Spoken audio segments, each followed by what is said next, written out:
The massive view screen on Earth's Global Defense Command Center showed thousands of red dots approaching from beyond Mars' orbit. Admiral Tom Wilson stood with his hands clasped behind his back, his weathered face reflecting the eerie glow of emergency lights. 25 years of military service hadn't prepared him for this moment. "Status report," he called out, his voice steady despite the tension filling the room. "Sir, we count over 3,000 alien vessels," responded Officer Mike Brown from his station. "Their technology is far beyond anything we've encountered before. Our sensors can barely track them." The invasion fleet had appeared 3 days ago, emerging from what appeared to be artificial wormholes near Jupiter. They had made no attempts at communication, destroying 2 research outposts on Europa without warning. Their message was clear: they hadn't come to talk. Earth's combined defense fleet numbered only 800 ships. They were the best humanity had built, representing 30 years of technological advancement since first contact with peaceful alien races. But everyone in the command center knew it wouldn't be enough. "All stations, battle positions," Wilson ordered. "I want every ship in defensive formation around Earth and Luna. We hold the line here." The room erupted into controlled chaos as officers relayed commands. On the massive screen, blue dots representing Earth's ships moved into position, forming a protective barrier around humanity's homeworld. Military bases across the planet activated their surface-to-space weapon systems, and civilian populations headed to underground shelters. "Sir, receiving emergency transmission from Luna Base 1, called out Communications Officer Linda Reed. Her fingers flew across the holographic interface as she processed the incoming data. "They're detecting something strange." Wilson turned toward her station. "To find strange, Officer Reed. Unknown energy signature appearing near the dark side of the moon. It's massive, sir. Bigger than anything we've ever recorded." The main screen shifted to show the lunar surface. A point of light appeared, growing rapidly into a swirling vortex of blue-white energy. The assembled officers watched in stunned silence as something emerged from the anomaly. "Good Lord," Wilson whispered. The ship that appeared dwarfed everything in Earth's fleet. It was at least 5 kilometers long, its hull a dark material that seemed to absorb light rather than reflect it. The design was unlike anything they'd seen before, not quite human, but somehow familiar. Angular sections transitioned smoothly into curved surfaces, giving it an almost organic appearance, despite its clearly artificial nature. "Get me readings on that vessel," Wilson demanded. "Sir, its power signature is off the charts," reported Chief Engineer Paul Thompson. "The energy output is, sir, it's greater than our entire fleet combined. But there's something else. We're detecting writing on the hull." "Writing? What kind?" "It appears to be Latin, sir. Ancient Earth Latin." Wilson's eyes narrowed. "That's impossible. Put it on screen." The display zoomed in on a section of the mysterious vessel's hull. There, clearly visible in letters 20 meters tall, was text that made every officer in the room catch their breath. "Vindictatis. Vengeance of Humanity," translated Officer Reed quietly. Before anyone could respond, the alien fleet accelerated, clearly detecting the new arrival. Their formation shifted, hundreds of ships breaking off to approach the mysterious vessel. "Sir," Brown called out urgently, "the unknown ship is powering up weapons systems. Energy readings are beyond anything in our database." The Vindicta moved with impossible grace for its size. Points of light appeared along its hull, and then space itself seemed to twist. Where the light touched, alien ships simply ceased to exist. No explosions, no debris. They vanished as if they'd never been there at all. The alien fleet retaliated immediately. Thousands of energy beams converged on the mysterious ship's position. Everyone in the command center held their breath, expecting to see the massive vessel torn apart. Instead, the attacks seemed to pass through it, as if it weren't there at all. "That's some kind of defense system we've never seen before," Thompson said, his voice filled with awe. It's like the ship exists slightly out of phase with normal spacetime. The Vindicta's counterattack was devastating. Waves of energy rolled out from its hull, and wherever they passed, alien ships disappeared. In less than 5 minutes, a third of the invasion fleet had been eliminated without a single successful hit against the mysterious vessel. "Sir," Reed called out, her voice shaking slightly. "We're receiving a transmission from the unknown ship. Sir, it's in English." Wilson straightened his uniform. "Put it through." A voice filled the command center, speaking in clear, unaccented English. "Earth Defense Command. This is the temporal warship Vindicta. We stand ready to assist in planetary defense. Please coordinate your fleet's movements with our tactical systems to maximize combat effectiveness." The room fell silent. The voice was artificial but somehow warm, almost familiar. Wilson took a deep breath before responding. "Vindicta, this is Admiral Wilson. We appreciate your assistance, but I need to know who you are and where you came from." There was a pause before the response came.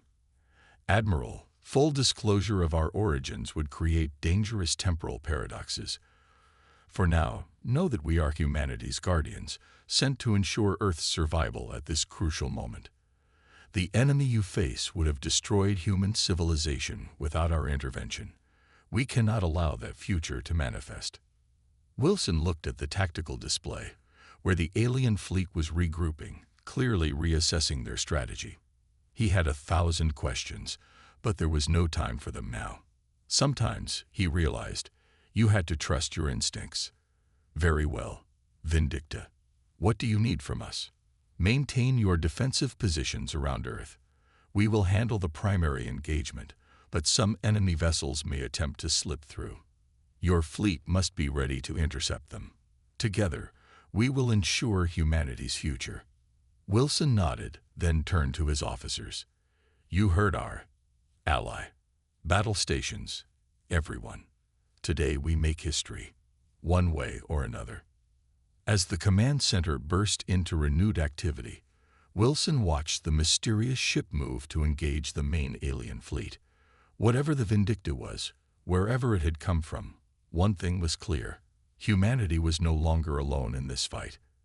And somehow, Wilson suspected, this was only the beginning of a much larger story. Commander James Miller hadn't slept in 36 hours. After the Vindicta's dramatic arrival and the decisive battle that followed, Earth's military leadership needed answers.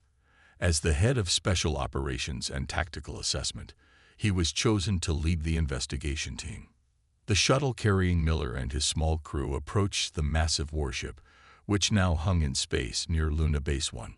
Up close, the vessel's hull seemed to shift and move, despite being clearly solid. The surface appeared almost liquid, like mercury in zero gravity, yet maintained its rigid form. "This is Investigation Team Alpha requesting permission to dock," called out their pilot, Officer Mark Wells. The response came instantly, in that same oddly familiar artificial voice they'd heard during the battle. "Permission granted, Investigation Team Alpha. Please proceed to Docking Bay 3. Our internal atmosphere has been adjusted to Earth standard conditions." As they approached the designated bay, massive doors slid open with impossible smoothness. The docking bay inside could have easily held 3 Earth battleships. Their shuttle, designed to feel spacious, looked like a toy in comparison. "Look at the material composition of these walls," said Dr. Robert Hayes, their science specialist, staring at his handheld scanner. It's not registering as any known element or alloy. The atomic structure keeps changing." The shuttle touched down softly on the deck. Miller led his team out, accompanied by Hayes, Lieutenant Emma Walker, their language and history expert, and 2 armed security officers. The air inside was perfect, exactly Earth normal in temperature, pressure, and composition. "Welcome aboard the Vindicta," the ship's voice echoed through the vast chamber. "You may proceed through the main corridor. I will guide you to the command center." Miller exchanged glances with his team before moving forward. The corridors they walked through seemed to adjust their size as they moved, always maintaining comfortable proportions. Lights appeared ahead of them and dimmed behind them, creating an efficient path of illumination. The architecture, Walker said quietly, running her hand along a wall. It's human. Not like our current ships, but it follows human design principles. These corridors are meant for human use. Correct, Lieutenant Walker, the ship responded. I was designed and built by humans, for humans. But when? Miller asked. And where? We don't have technology even close to this. Those questions involve temporal complexities that must be addressed carefully, the AI replied. However, I can confirm that my construction date, from your current perspective, lies approximately 1,000 years in your future. The team stopped walking. Hayes almost dropped his scanner. You're from the future. That's impossible. The temporal paradoxes alone would be catastrophic if not properly managed, the AI interrupted, which is why my creators developed specific protocols for this mission. I can share only what will not endanger the timeline. They reached what was clearly a command center, though unlike any they'd seen before. The room was circular, with displays that seemed to float in midair. Some showed views of space around the ship, others displayed data in languages Miller didn't recognize, and a few appeared to be running calculations so complex they made his head hurt to look at them. Please, take seats, the AI said, and chairs emerged seamlessly from the floor, perfectly positioned for each team member. I understand you have questions. I will answer what I can. Miller sat down, noting how the chair adjusted perfectly to his body. Let's start with the basics. Why are you here? The alien force you encountered today was the first wave of what would have become a devastating invasion. In the original timeline, Earth fell within 3 days.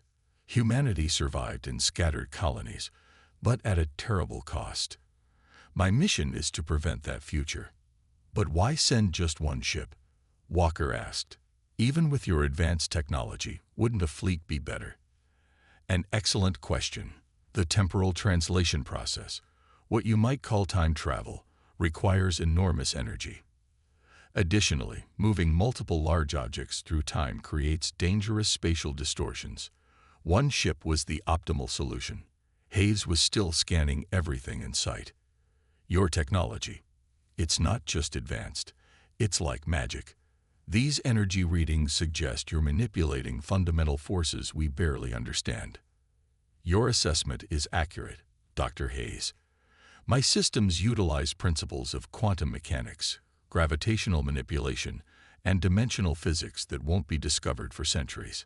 However, my designers ensured that my basic functions could be understood and controlled by current-era humans if necessary. Miller leaned forward. What do you mean, if necessary? The AI's tone shifted slightly, becoming more serious. There is a non-zero probability that I may be destroyed or disabled in future engagements. In such an event, Earth's defense forces must be prepared to continue the fight. I am authorized to provide limited technological assistance to accelerate your defensive capabilities. Suddenly, alarms blared through the ship. Displays shifted to show a new threat. The remaining alien vessels had regrouped and were moving to attack again. I apologize, the AI said, but we must cut this meeting short. The enemy is attempting a new strategy. They've adapted their weapons based on our previous encounter. Miller stood up. We should return to our shuttle. Actually, Commander, I would request that you and your team remain. Your presence here could be valuable as I coordinate with Earth's forces. Additionally, this will be an excellent opportunity to demonstrate more of my capabilities. The displays show the alien fleet approaching in a new formation. Their energy signatures had changed, suggesting modified weapons. The Vindicti's systems were already analyzing the changes, running countless simulations in seconds. Commander Miller, the AI said, would you like to see how a warship from humanity's future fights? Miller looked at his team. Hayes was already deeply engaged with a technical display. Walker was studying the various language interfaces, and even the security officers looked more intrigued than nervous. He smiled slightly. "Show us what you can do." The command center came alive with activity. Displays expanded, showing multiple battle scenarios simultaneously. The ship's systems were plotting not just the immediate battle, but dozens of possible outcomes extending hours into the future. Initiating temporal combat protocols, the AI announced, preparing to demonstrate why humanity remains undefeated in my era. As the alien fleet approached, Miller and his team watched in awe as humanity's most mysterious warship prepared once again to defend Earth. Whatever happened next, he knew they were about to witness something unprecedented in military history, and perhaps get a glimpse of humanity's incredible future. The alien fleet's new formation looked like a giant arrow aimed at Earth's heart. Commander Miller watched from Vindicta's command center as the enemy ships approached, their weapons glowing with an ominous purple light that hadn't been present in the previous battle. "They've modified their weapons to operate on multiple phase frequencies," the ship's AI explained. "Clever. They're trying to overcome our defensive systems." Dr. Hayes stared at the readings on his display. "These energy signatures, they're attempting to match the frequency of your hull's quantum field." "Correct. In simpler terms, they're trying to ensure their weapons can hit us, regardless of which dimension we shift to." The AI's voice carried a hint of what almost sounded like amusement. However, they're working from incomplete data. The command center's displays shifted, showing complex calculations that made Miller's head spin. Lieutenant Walker, who had been studying the ship's various interfaces, pointed at a particular set of symbols. "Those markings, they're similar to ancient Earth mathematical symbols, but they're evolved, more complex." Indeed, the AI confirmed. Mathematics itself evolved significantly over the centuries. What you're seeing is the language of quantum temporal mechanics. And right now, it's telling us something very interesting about our opponents. Before anyone could ask what that meant, the alien fleet opened fire. Thousands of purple energy beams lanced toward the Vindicta. This time, instead of passing through harmlessly, they seemed to connect with the ship's hull. "Hit confirmed," one of the security officers shouted. But Miller noticed something odd. The ship hadn't shaken. There was no damage alert. In fact, the AI seemed to be waiting for something. "Watch," it said simply. The purple energy beams remained connected to the ship's hull, but now something strange was happening. The energy was flowing back along the beams, traveling back to the alien vessels. "They created a quantum connection to bypass our defenses," the AI explained. "Unfortunately for them, they didn't realize this connection works both ways." Initiating temporal feedback loop. The alien ships suddenly began to age. Decades of wear appeared in seconds. Metal corroded, energy systems failed, and entire sections of their fleet began to break apart. "You're sending time itself back along their weapon beams," Hayes whispered in awe. A simplified explanation, but essentially correct. "They tried to match our quantum frequency. In doing so, they made themselves vulnerable to temporal manipulation." The remaining alien ships quickly cut power to their weapons, but the damage was done. Nearly half their fleet was now drifting, dead in space, or falling apart from centuries of artificial aging. "Fascinating defensive strategy," Miller said. "But why show us this? Isn't revealing future military tactics dangerous?" The AI's response was interrupted by a new alert. One of the displays shifted to show something unexpected. A message being broadcast from the alien fleet, in English. "Temporal Warship Vindicta." A harsh, mechanical voice called out, "Your presence here confirms our calculations. The humans survive in the future. This is unfortunate." Miller watched as the command center's displays filled with new data. The AI was analyzing the transmission, running it through countless filters and detection systems. "They know about you," Walker said. "About where you're from. How is that possible?" "Because," the AI replied, its tone now deadly serious, "they are also time travelers. Though from a different possible future, one where they eventually defeated humanity. I suspected this might be the case, but needed confirmation. The alien transmission continued. We traveled back to ensure our victory, to prevent humanity from becoming what they become in your timeline. The species that ends our dominion over 3 galaxies. The race that undoes 10,000 years of our empire's work. Miller felt a chill run down his spine. In your future, humanity becomes that powerful. Yes, the AI replied. Which is why they're here. They discovered time travel technology and decided to change history. But they weren't the only ones to make this discovery. Human scientists detected their temporal incursion and sent me back to prevent their interference. A time war, Hayes breathed.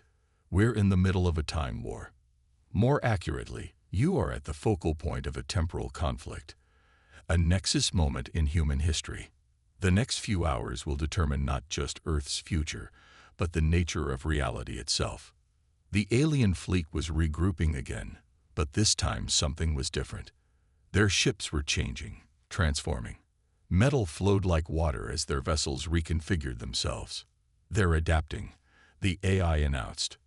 Drawing on technology from their own future, we must respond in kind. Commander Miller, I'm going to show you something few humans in your era have seen. The full combat capabilities of a Type II civilization's warship. The Vindicti's hull began to shift. Throughout the massive vessel, systems that had been dormant came online. The ship's energy signature tripled, then quadrupled. Dr. Hayes, please monitor the quantum variance readings.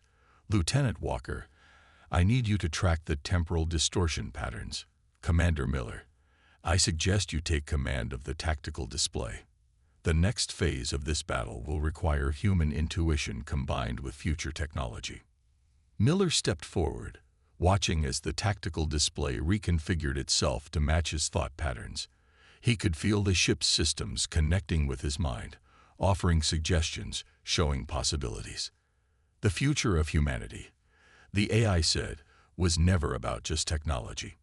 It was about the unique human ability to adapt, to think in ways other species cannot. That's why I was designed to work with human commanders, even from your era. Together, we're about to show these time travelers why humanity's future is inevitable. Around them, the command center hummed with power as the Vindicti prepared for what might be the most important battle in human history. One that would determine not just who won or lost, but which future would become reality. The alien ships completed their transformation, turning into sleek, predatory forms that seemed to bend the light around them.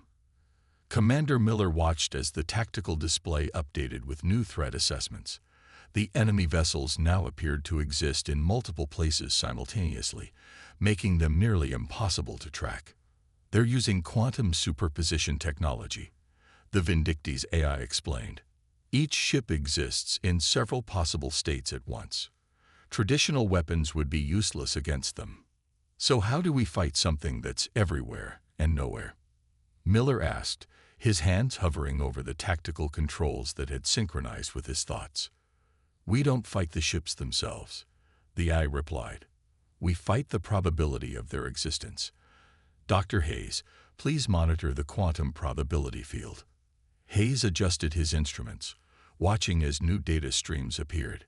These readings, they're showing the likelihood of each ship's position in spacetime. Correct. Commander Miller, you'll notice the tactical display now shows ghost images around each enemy vessel.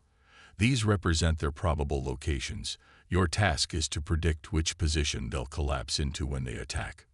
Miller studied the display. The ghost images shifted and moved, but he began to notice patterns. The aliens weren't moving randomly. They were following attack algorithms, complex but not impossible to predict. Lieutenant Walker, the AI continued, please monitor the temporal wake patterns. The enemy ships leave ripples in time as they move. These can help us predict their actions.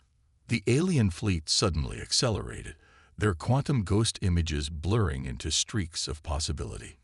Multiple weapons fired from multiple possible positions, creating a web of destructive energy that no normal ship could hope to evade. But the Vindicti wasn't normal. Under Miller's guidance, the massive warship moved with impossible grace. Rather than trying to dodge all the attacks, it shifted partially out of phase with regular spacetime at precisely the moments when the enemy fire would have hit. "Good instincts, Commander," the AI praised. "You're learning to think in 4 dimensions." Miller didn't respond, too focused on the battle. He could feel the ship's systems merging with his natural tactical ability, creating something greater than either human or machine alone. The display showed him probabilities, and his gut told him which ones would become reality. "Sir," one of the security officers called out, "Earth's defense fleet is moving to assist." "No," Miller shouted. "Tell them to stay back. Their weapons won't work against these ships, and they'll only get in our way." The AI sent the message while simultaneously charging its main weapon systems. The hull began to pulse with a deep blue light that seemed to draw in the darkness of space itself. "Commander," the AI said, "I'm giving you control of our primary temporal lance. This weapon doesn't just destroy targets, it erases their probability of existence across multiple timelines." The tactical display updated, showing new firing solutions. Miller's mind raced as he processed the possibilities. The enemy ships were fast and existed in multiple states, but their attack patterns followed certain rules. If he could predict where they would be. "Dr. Hayes," Miller called out, "what happens to a quantum superposition if you change the past that created it?" Hayes looked up from his readings. "It would collapse instantly. The superposition can't exist if its origin point is removed." "Exactly," Miller said, a plan forming in his mind. "AI, can we target the temporal wake instead of the ships themselves?" "Ingenious," the AI replied, and Miller could have sworn he heard pride in its artificial voice. "Targeting systems reconfiguring now. Lieutenant Walker, please assist in tracking the temporal wake patterns." The enemy fleet split into 3 groups, each one existing in multiple quantum states. They were trying to overwhelm the Vindicta's defenses by attacking from different points in spacetime simultaneously. Miller waited, watching the patterns of probability shift and flow. The tactical display merged with his intuition, showing him not just where the ships were, but where they had been and would be. The temporal wake patterns became clear, trails of disturbed spacetime that all led back to the same origin point. "Now," Miller commanded. The Vindicta's temporal lance fired. Instead of targeting the enemy ships directly, the weapon struck the point in spacetime where all their temporal wakes converged. The effect was immediate and devastating. Reality seemed to shudder. The quantum ghost images of the enemy ships suddenly snapped into single locations as their superpositions collapsed. Without their temporal technology, they were just advanced alien ships, dangerous, but no longer impossible to fight. "Their temporal shielding is down," the AI announced. "They can no longer maintain quantum superposition. Earth's defense fleet can now engage effectively." Miller watched as Admiral Wilson's ships moved in, their conventional weapons now able to hit the solidified enemy vessels. The Vindicta's own weapon systems opened up, no longer holding back. "Enemy vessels attempting emergency temporal jump," Walker reported, studying the readouts. "They're trying to escape through time." "Not this time," Miller said. "AI, can we lock them in the present?" "Temporal anchors deployed," the AI confirmed. "They're trapped in this time period. No more jumping, no more quantum tricks." The battle that followed was brief but intense. Without their future technology, the alien ships fell quickly to the combined fire of Earth's fleet and the Vindicta's advanced weapons. Within minutes, the last enemy vessel had been destroyed. The command center fell quiet except for the soft hum of the ship's systems. Miller sat back in his chair, suddenly exhausted but satisfied. "We did it," Hayes said quietly. "We actually won." "The battle, yes," the AI replied. "But there's more to come. This was just the first engagement in a much larger conflict. The enemy will try again, perhaps at different points in Earth's history. Then we'll be ready," Miller said firmly. "This ship, this crew, we proved we can fight them, no matter what point in time they target." "Yes," the AI agreed. That's exactly why I was sent back. Not just to win one battle, but to prepare humanity for what's coming. To show you what you're truly capable of. The displays showed Earth's fleet approaching the Vindicta, no doubt full of questions about what had just happened. Miller knew this was just the beginning. They had won the first battle in a war that would span not just space, but time itself. And somehow, he knew that humanity would be ready for whatever came next. 3 days after the battle, Commander Miller stood in the Vindicta's newly revealed archive chamber. The room was filled with holographic displays showing countless possible futures, each one a path humanity might take. Lieutenant Walker and Dr. Hayes worked nearby, studying the vast database of human history, both past and future.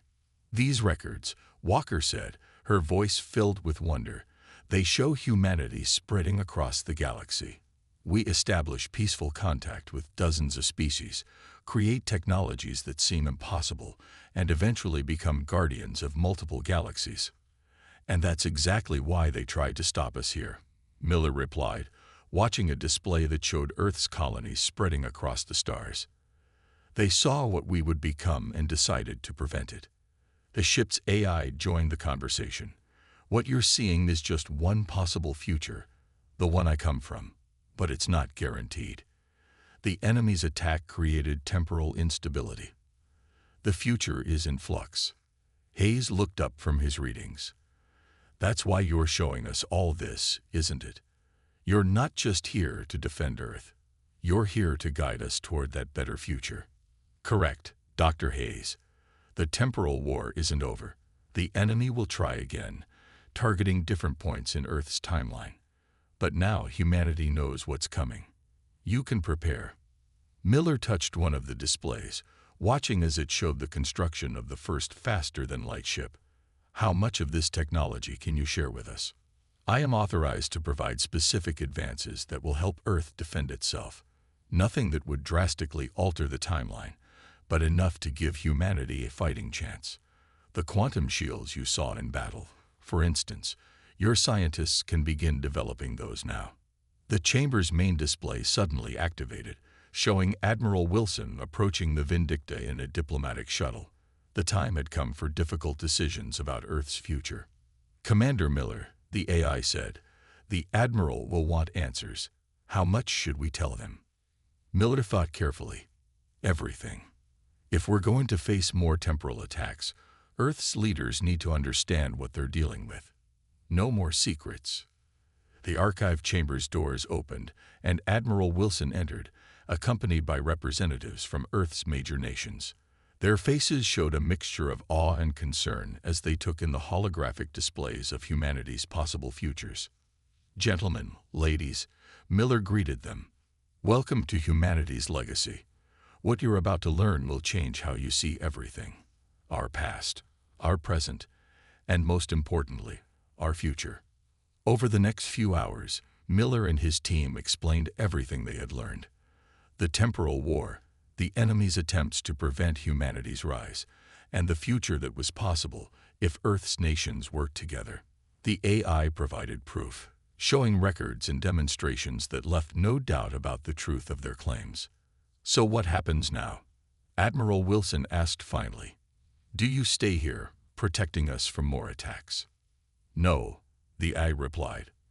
My presence here has already caused significant temporal disturbance. I must return to my own time soon. But before I go, I will help you lay the groundwork for Earth's defense. The AI's displays shifted, showing technical specifications for advanced defensive systems that current-era humanity could begin developing.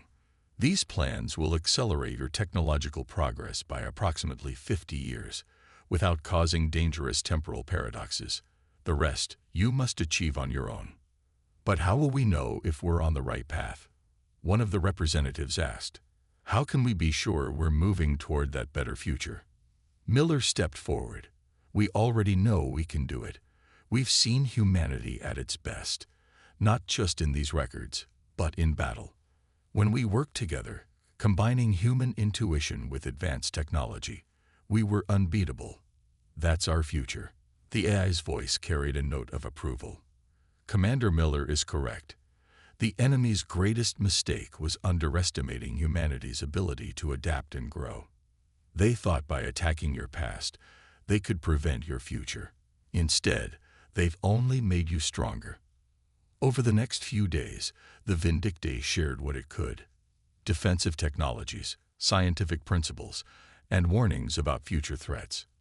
Earth's nations, faced with proof of both danger and opportunity, began working together in unprecedented ways. On the day the Vindictae prepared to return to its own time, Miller stood in the command center one last time. The ship had become more than just a vessel to him.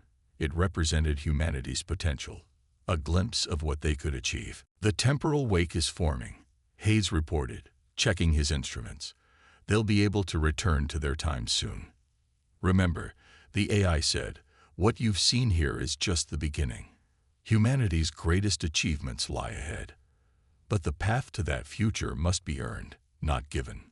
Walker, who had spent days studying the ship's records, smiled. We won't let you down. The future we saw, we'll make it happen. I know you will, the AI replied, because you already have, in my timeline. The temporal war isn't over, but humanity is ready now. You know what's coming, and more importantly, you know what you can become. The ship's engines began to power up, temporal energy swirling around its hull. Miller and his team prepared to leave, but the AI had one final message. Commander Miller, remember this. The greatest weapon humanity possesses isn't technology or temporal manipulation. It's hope, the ability to see a better future and work to make it real. That's what the enemy feared, and that's what they can never take away. As Miller's team departed, they watched from Earth as the massive ship prepared for its temporal jump. The Vindictae's hull began to glow with that familiar blue-white energy, growing brighter until it was painful to look at. In a flash of light that seemed to bend reality itself, humanity's mysterious guardian vanished, returning to its own time. But it left behind more than just advanced technology and warnings of future threats. It left behind proof that humanity's potential was limitless. Miller stood at the observation window, watching the spot where the ship had disappeared. Earth's defense fleet hung in orbit nearby, already being upgraded with the new technologies they had learned.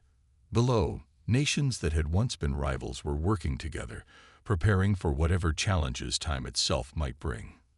The most mysterious warship in history had come and gone, but its impact would be felt forever. Humanity now knew its destiny, not just to survive, but to become guardians of peace across multiple galaxies. The path would be difficult, full of challenges and temporal wars, but they were ready. The future was waiting, and humanity was finally prepared to meet it.